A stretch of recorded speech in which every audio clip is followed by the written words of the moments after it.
మీకు చదివింది బాగా గుర్తుండాలి, చదువు బాగా శ్రద్ధగా చదవాలి అంటే పుస్తకం అరచేతుల్లో పెట్టుకోవాలి. స్మార్ట్ ఫోన్లో చూసి చదివితే ఏది జ్ఞాపకం ఉండదు, కళ్ళు వాచిపోతాయి, దెబ్బతింటాయి.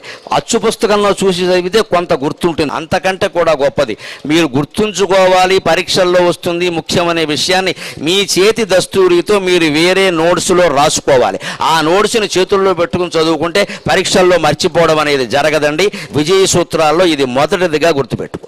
ఊరికి ఆల్ ఇన్ వన్ అనడం, ఓ పుస్తకం కొనేయడం, అందులో మళ్ళీ మాస్టర్ దగ్గరికి వెళ్ళి అందులో ఇంపార్టెంట్ అనడం, మళ్ళీ ఇంపార్టెంట్ కూడా చెప్పి వెరీ వెరీ వెరీ ఇంక వీరికి అర్థం లేదు. ఇంకా ఈవేళ మాస్టర్ అంటే పాఠాలు చెప్పేవాడు కాదు, కర్మగారు ఇంపార్టెంట్ చెప్పేవాడు అయ్యాడు. అంటే మాస్టర్ జాతకాలు చెప్పేవాడు కింద తయారయ్యాడు. ఇక్కడ పాఠం చెప్పేవాడు మాస్టర్ కాదు, ఇంపార్టెంట్ చెప్పాలి. మాస్టర్ ఇంపార్టెంట్ చెప్పడం మాస్టర్ పని అండి. ఆలోచించండి, పుస్తకంలో ఇంపార్టెంట్ కానిది ఉంటుందా? ప్రపంచంలో అనేక విషయాలు ఉంటే మన పాఠం కింద కొన్ని విషయాలు పెట్టారంటే ఇంపార్టెంట్ కాబట్టే కదా. పుస్తకం అంతా ఇంపార్టెంటే.